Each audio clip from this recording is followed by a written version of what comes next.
আমরা সবাই চাই আমাদের ভাগ্যগুলো সব সুপ্রসন্ন হোক। আমরা সবাই চাই আমাদের ভাগ্যে সব ভালো লেখা হোক, কোনো মন্দ কিছু যেন কপালে লেখা না হয়, ভাগ্যে লেখা না হয়।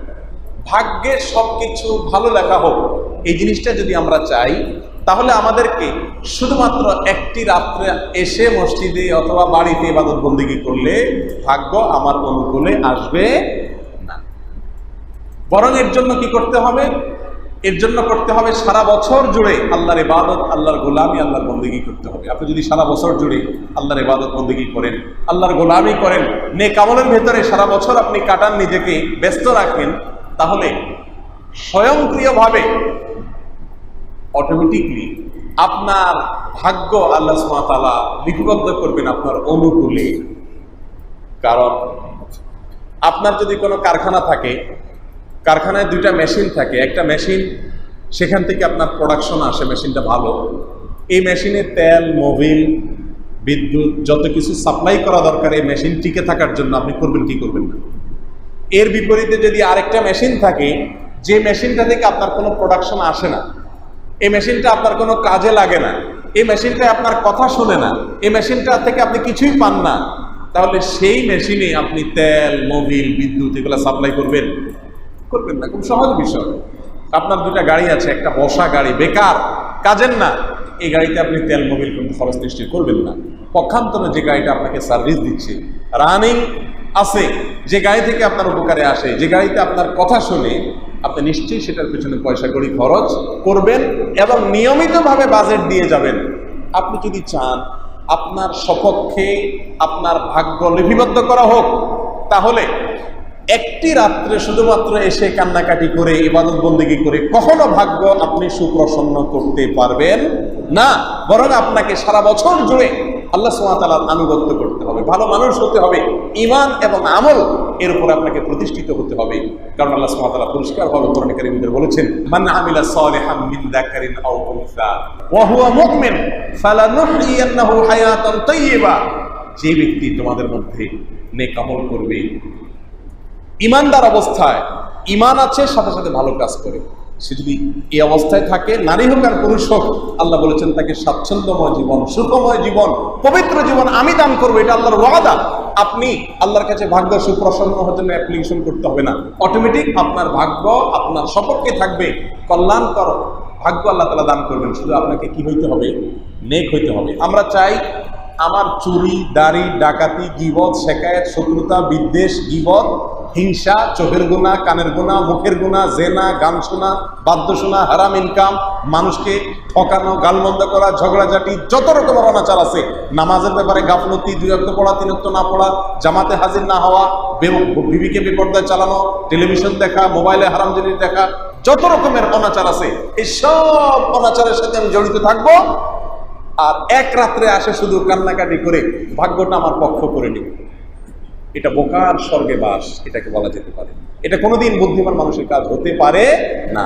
প্রিয় ভাইরা আমার, যদি আপনি চান আল্লাহ আপনার পক্ষে ভাগ্য লিখুক, এখন এই মুহূর্তে, এখন থেকে আপনি তওবা করুন যে আল্লাহ আমি আর বিপথে চলবো না, আল্লাহ 5 ওয়াক্ত নামাজ জামাতের সাথে পড়ব, সঠিক হালাল পথে চলবো, তোমার নবীর বাতানো আদর্শে চলবো, কারোর হক নষ্ট করব না, কাউকে কষ্ট দিব না। আপনি একজন সলিড মুসলমান হয়ে যান, আল্লাহ তাআলা আপনার ভাগ্য সুপ্রসন্ন করে দিবেন ইনশাআল্লাহ। ঈমানকে সহি করতে হবে, আমলের মধ্যে টিকে থাকতে হবে, ভাগ্য অটোমেটিক আল্লাহ সুবহানাহু ওয়া তাআলা আপনার সপক্ষে লিখবেন। প্রিয় ভাইরা আমার, দুনিয়ার কোনো জনপ্রতিনিধি, দুনিয়ার কোনো নেতা, তার অনুসারী, তার অনুগত, যারা তার কথা শুনে, যারা তার রাজনৈতিক কর্মকাণ্ডে সহায়তা করে, তাদেরকে সে সারা বছর জুড়ে টাকা দিয়ে, পয়সা দিয়ে পালে। এখন একজন লোক, একজন চেয়ারম্যান সাহেব, মেম্বার সাহেব, কমিশনার সাহেব, এমপি সাহেবের কাছে গিয়া রেশন যেদিন বিতরণ হবে সেদিন হাজির হয়ে বলতেছে যে আমাকে রেশনের ভাগ দেন, অথচ তিনি না মিছিলে থাকেন, না মিটিংয়ে থাকেন, না ভোটের সময় থাকেন, না কোনো কিছুতে থাকেন। কি বলেন? ওই কমিশনার সাহেব, চেয়ারম্যান সাহেব, মেম্বার সাহেব, এমপি সাহেব তাকে কিছু দিবে? দিবে না। বলবে তুমি তো ভাগ নেওয়ার সময় হাজির হয়ে গেছে। সারা বছর জুড়ে যারা আমার কার্যক্রমে জড়িত থাকে, আমার কথা শুনে, আমার আনুগত্য প্রকাশ করে, আমার ক্যাম্পাস করে, আমি তো আজকে তাদেরকে দিই। আল্লাহ সুবহানাহু ওয়া তাআলা আহকামুল হাকিমিনের সারা বছরের নাফরমানি করে একদিনে এসে ইবাদতবন্দি করে ভাগ্যটাকে আপনার পক্ষে করে নেবেন, এটা বোকার সিদ্ধান্ত হতে পারে, কোনো বুদ্ধিমান মানুষের কাজ হতে পারে না। প্রিয় ভাইয়েরা আমার, তাহলে কি করব আমরা? করণীয় হলো এখনই তওবা করতে হবে। তওবা যদি করেন প্রকৃত অন্তর থেকে, আল্লাহ আমি আজকেই সলিড হয়ে গেলাম, যদি ভালোভাবে উত্তম রূপে যথাযথ উপায়ে তওবা করেন আল্লাহর কাছে, তাহলে আপনার পিছনে সব গুনাহ আল্লাহ তাআলা মাফ করে দিবেন ইনশাআল্লাহ।